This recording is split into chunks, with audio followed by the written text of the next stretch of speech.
एक गांव में एक चुड़ैल का साया था जिससे उस गांव के लोगों की जिंदगी ही बदल गई। आइए देखते हैं कि गांव के लोगों के साथ क्या हुआ था। एक दिन गांव की 3 औरतें, जिनका नाम श्यामा, रूपा और सपना होता है, आपस में बैठकर बातें कर रही होती हैं। अरे रूपा बहन, मैं तुम्हें क्या बताऊं, मेरी सास ने तो मेरा दिमाग खराब कर रखा है। अगर मेरा बस चले तो मैं उसकी जान ही ले लूं। अरे क्या हुआ श्यामा बहन, इतना गुस्से में क्यों हो? शांति मौसी ने क्या कर दिया? हाँ तुम घर में अकेली हो ना, इसीलिए इतने मजे से रहती हो। हमसे पूछो जिनकी सास है, एक तो खाती हैं इतना, रोटी बना बना कर मेरे तो हाथ ही थक जाते हैं, ऊपर से हर काम में कमियां निकालती हैं। सही कह रही हो श्यामा बहन, मेरी कहानी भी कुछ कुछ तुम्हारी तरह ही है। मैं तो जरा सा अपने मर्द के साथ बैठ क्या जाऊं, पता नहीं कहां से बुढ़िया को खबर मिल जाती है, वहीं आकर सर पर खड़ी हो जाती है। हाँ ये तो चिंता की बात है सपना बहन, मौसी को समझाओ, नहीं तो दादी कैसे बनेंगी। रूपा की बात सुनकर तीनों जोर जोर से हंसने लगती हैं। तभी उनकी नजर एक गोलगप्पे वाली पर पड़ती है। गोलगप्पे वाली बहुत ही सुंदर होती है, उसे देखकर तीनों से रहा नहीं जाता और वो तीनों गोलगप्पे वाली के पास चली जाती हैं। अरे तुम तो औरत होकर गोलगप्पे बेच रही हो। ये तो पहली बार देखा है। अरे तो बहन, इसमें बुराई क्या है, कौनो गलत काम थोड़ी ना कर रहे हैं, मेहनत कर रहे हैं। वैसे आप लोग खाओगे गोलगप्पे? बातें तो बहुत अच्छी बनाती हो, चलो देखते हैं गोलगप्पे कैसे हैं। उसके बाद श्यामा और सपना दोनों गोलगप्पे खाने लगती हैं और रूपा वहीं खड़ी हो जाती है। रूपा को ऐसे खड़े देख गोलगप्पे वाली बोलती है, अरे बहन, आप नहीं खा रही गोलगप्पे? क्या हुआ, कहीं आपको अपने फिगर खराब होने का डर लग रहा है क्या? अरे नहीं नहीं, ऐसी बात नहीं है, मैं बस बाहर का सामान कम खाती हूँ और कोई बात नहीं, इन दोनों को खाने दो। श्यामा और सपना गोलगप्पा खाने के बाद बोलती हैं, अरे वाह गोलगप्पे वाली, क्या गोलगप्पे हैं, मुंह से तो स्वाद ही नहीं जा रहा, मजा आ गया। ऐसे गोलगप्पे मैंने जिंदगी में कभी नहीं खाए, तुम तो रोज आया करो, मैं तो रोज ही खाऊंगी। हाँ हाँ हाँ बहन जी, ये भी कहने की बात है, अब तो मैं रोज ही आया करूंगी, नया नया काम जो खोला है। उसके बाद वो गोलगप्पे वाली वहां से चली जाती है और वो तीनों औरतें भी अपने अपने घर चली जाती हैं। अगली सुबह रूपा पानी भरने के लिए कुएं पर जाती है।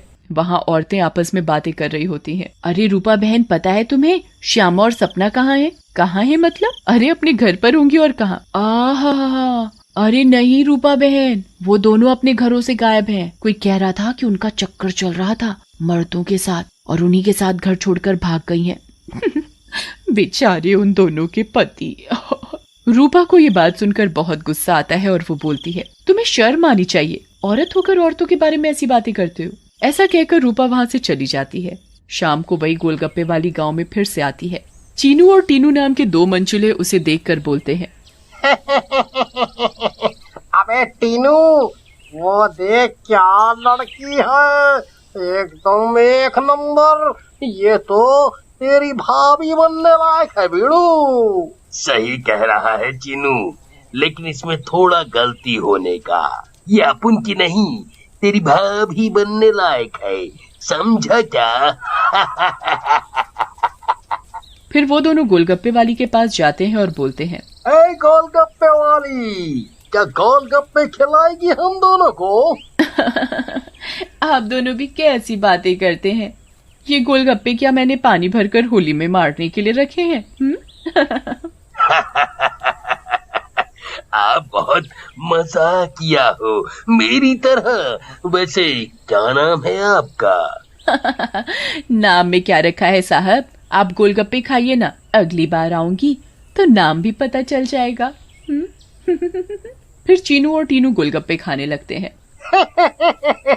वाह, क्या गोलगप्पे हैं, इतने टेस्टी, लगता है तुम्हारे हाथ चूम लूं। मजा आ गया, मजा। फिर टीनू और चीनू गोलगप्पे वाली के सारे गोलगप्पे खा जाते हैं। अरे आप दोनों तो बहुत सारे गोलगप्पे खा गए, कहीं आपका पेट ना खराब हो जाए। कुछ नहीं होगा हम दोनों को, हम दोनों का बॉडी एकदम स्टील के माफिक है। वैसे कल आएंगी आप यहाँ? लेकिन गोलगप्पे वाली कुछ नहीं बोलती और वहाँ से चली जाती है। रात में ज्यादा गोलगप्पे खाने की वजह से टीनू और चीनू के पेट में दर्द होता है। हाय रे, मर गया। अरे टीनू भाई, ये लड़के का चक्कर अपन दोनों के लिए भारी पड़ गया रे। बहुत तेज दर्द हो रहा है पेट में। सही बोल रहा है भाई, अपन के पेट में भी बहुत गुड़गुड़ गुड़गुड़ सा हो रहा है और टॉयलेट तो कई बार होकर आया। मर गया रे, फिर से आ गई। टीनू और चीनू दर्द के मारे पेट पकड़कर बैठे होते हैं। तभी वो गोलगप्पे वाली उनके पास आ जाती है और बोलती है, क्या हुआ मेरे आशिकों, ऐसे क्यों बैठे हो, पेट में दर्द हो रहा है क्या? तुम्हें पता था क्या मिलाया है तुमने इसमें, बताओ। लेकिन तभी गोलगप्पे वाली चुड़ैल के रूप में आ जाती है। उसे ऐसे देखकर टीनू और चीनू दोनों घबरा जाते हैं और भागने लगते हैं। ये क्या हो गया अपन लोगों के साथ? हम तो परी समझ रहे थे, ये तो चुड़ैल निकली। अब हम क्या करेंगे? भागो रे भागो, अपनी जान बचाकर भागो। अब हम क्या करेंगे? करेगी तो ये चुड़ैल, अगर हम यहाँ से नहीं भाग पाए, इसलिए भागो यहाँ से। लेकिन चुड़ैल उन दोनों को पकड़ लेती है और मार डालती है और वहाँ से चली जाती है। इसके बाद तो मानो ये रोज की बात हो जाती है। रोज वो चुड़ैल गोलगप्पे वाली बनकर आती और गोलगप्पे खिलाकर रात में लोगों को मार डालती। इन सब से गांव वाले बहुत परेशान हो जाते हैं और एक दिन पंचायत बिठाते हैं। पंचायत में रूपा भी जाती है। अरे भाइयों, गांव संकट में है, हम सबको मिलकर इस समस्या का समाधान निकालना पड़ेगा, नहीं तो एक एक करके पूरा गांव ही खाली हो जाएगा। तभी रूपा का पति दीनू बोलता है, लेकिन सरपंच जी, हमें तो कुछ पता नहीं है कि ये सब कौन कर रहा है, या लोग अपने आप घर छोड़कर जा रहे हैं। सही कह रहे हो दीनू बेटा, लेकिन हम ऐसे शांत तो नहीं बैठ सकते और अपने गांव वालों को जाने नहीं दे सकते। हमें कुछ तो करना ही होगा।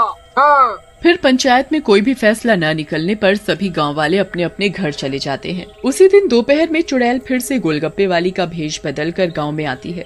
रूपा उसके पास जाती है और बोलती है, अरे गोलगप्पे वाली, जरा गोलगप्पे खिला दे, सुबह से मन खराब हो रहा है, शायद चटपटा खाने से ठीक हो जाए। लेकिन तभी उसकी नजर गोलगप्पे वाली के पैरों पर पड़ती है। गोलगप्पे वाली के पैर उल्टे होते हैं। रूपा ये देखकर समझ जाती है कि हो ना हो ये इसी का किया धरा है। रूपा सब समझने के बावजूद गोलगप्पे खाने लगती है और खाकर वहाँ से चली जाती है और दीनू के घर में जाकर सारी बात बताती है, जिसे सुनकर दीनू बोलता है, तुम पागल हो गई हो क्या रूपा?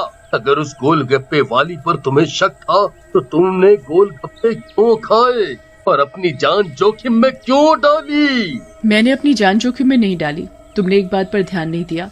गांव में जितनी भी लाशें मिली हैं वो सिर्फ आदमियों की हैं, एक भी औरत की नहीं है। इसका मतलब ये है कि ये चुड़ैल अभी सिर्फ आदमियों को मार रही है। लेकिन रूपा, फिर भी औरतें तो गायब हो रही हैं और वो चुड़ैल निकली तो तुम उसका मुकाबला कैसे करोगी? हम औरतों में बड़ी शक्ति होती है, हम अगर अपनी पर आ जाएं तो किसी को भी अपने बस में कर लें। ये तो एक चुड़ैल है, इसे मैं देख लूंगी। तुम चिंता मत करो। फिर रूपा और दीनू अपने कमरे में सो जाते हैं, लेकिन रूपा की चिंता में दीनू को नींद नहीं आती और वो आंख बंद करके लेटा रहता है। रात में चुड़ैल उन दोनों के कमरे में आती है और रूपा को यूं आराम से सोते हुए देखकर हैरान रह जाती है। ये औरत तो वाकई बहुत निडर है, क्या मत सो रही है, लेकिन आज के बाद डरेगी। ऐसा कहकर चुड़ैल सोती हुई रूपा को उठा लेती है और जंगल की ओर चल पड़ती है। दीनू भी चुपचाप चुड़ैल का पीछा करने लगता है।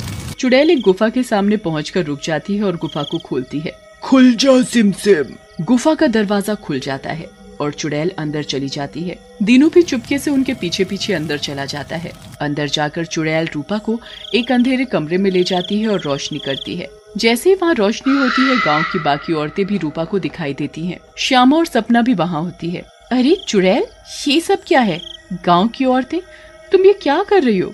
लेकिन चुड़ैल कुछ नहीं बोलती। रूपा बहन, ये चुड़ैल पूर्णिमा के दिन हम सब औरतों की बलि देगी, बचा लो हमें।